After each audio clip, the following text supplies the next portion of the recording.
be going over the step-by-step guide on how to install Globus Connect Personal and then set up a local endpoint for you to download data from the Globus links that we share. So first, you want to open up your web browser and do a quick Google search for Globus Connect Personal.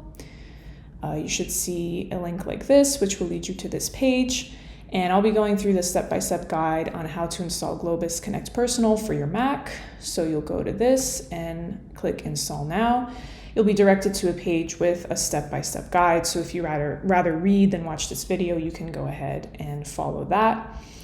But what you'll do is click Download Globus Connect Personal, and it'll lead you to a page to log in. Now, since we have a license through Rutgers, you can look up your organization, Rutgers University. You should see that pop up, hit continue, and then it will prompt you to log in with your Rutgers Net ID and password.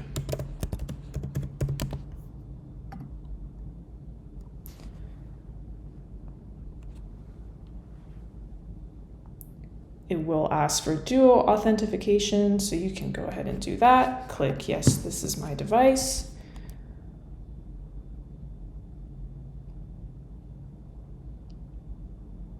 Once you're logged in, you can now see the link to download Globus Connect Personal. Hit allow, and you'll see it in your downloads folder. You can double click to start the installation. You will see a pop-up like this. So you'll put the Globus Connect Personal in your applications. Then you can open your applications folder and find it installed. Double click, click open.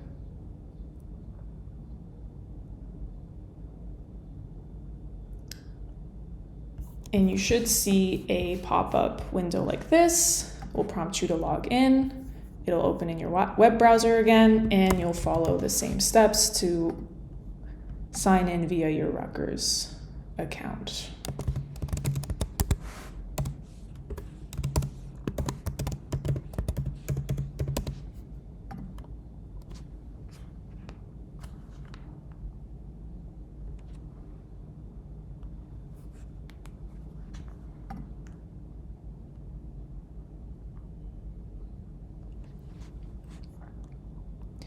Once you're logged in again, you'll see this personal setup page. What you'll do here is you'll provide a label for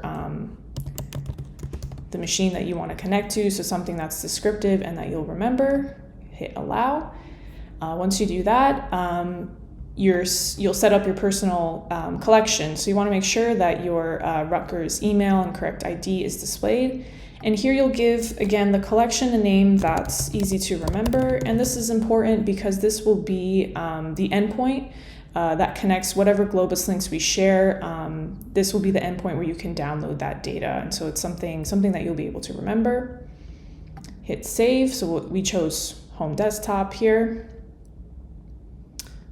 Once you hit save, another window should pop up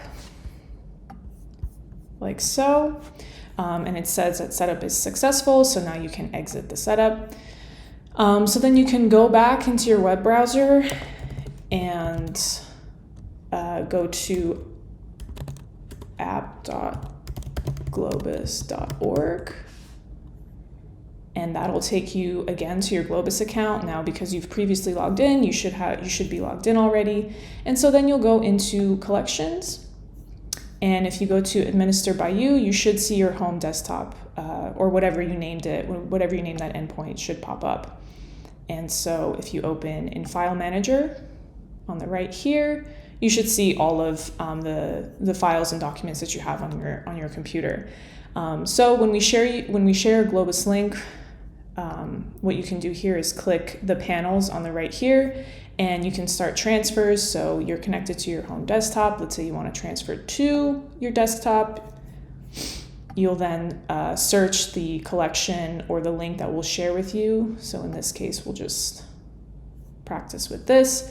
And then once you have what you want to transfer between your two endpoints, you'll hit start, which I won't do here because it's a lot of data, but you'll click start and then you will actually see the files and the folders that you want downloading onto wherever you specified on your endpoint.